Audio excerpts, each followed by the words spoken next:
V rámci celosvetového týždňa mozgu si nielen pre svojich klientov pripravili aktivity aj zamestnanci domova dôchodcov. Do medzinárodnej akcie sa subsídium zapája už 8. rok. Rôzne terapie sa nielenže tešia veľkému úspechu, ale v mnohých prípadoch dochádza aj ku zlepšeniu zdravotného stavu. Počas týždňa pripravili zamestnanci subsídia rôzne aktivity spojené s aktivizáciou mozgu. Všetky prebiehali v areáli domova dôchodcov, a to nie len v budove, ale aj vonku. Celosvetová akcia, ktorá sa zaoberá trénovaním mozgu a uvedomením si dôležitosti ľudského mozgu a starostlivosti oň. Terapie neboli pripravené len pre klientov subsídia.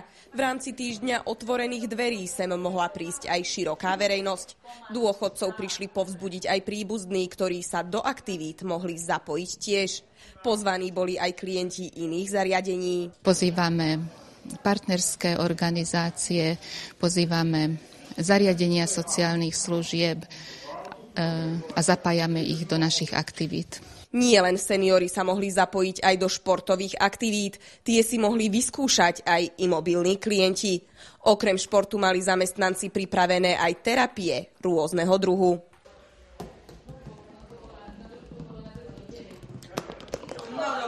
Trénovanie pamäte, bazálnu stimuláciu, ergoterapiu, muzikoterapiu, pohybovú terapiu, športové akcie.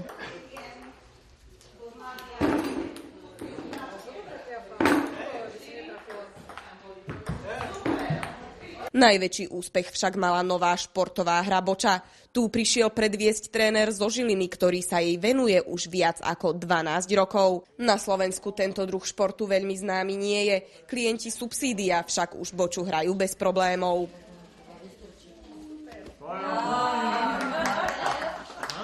Je to šport, ktorý sa môže využívať aj na terapeutické účely alebo rehabilitačné.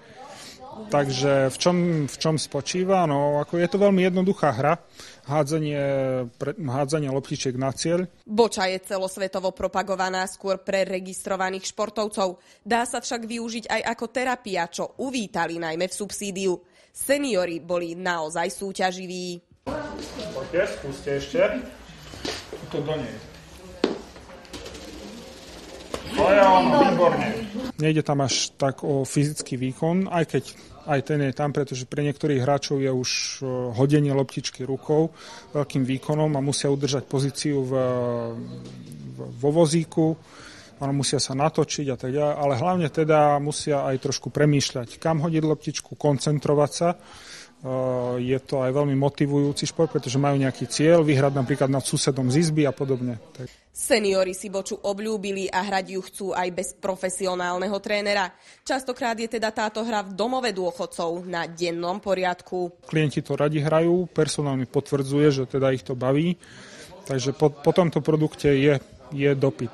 3-1 pre červeného, to znamená vyhral červený 3-1. Už v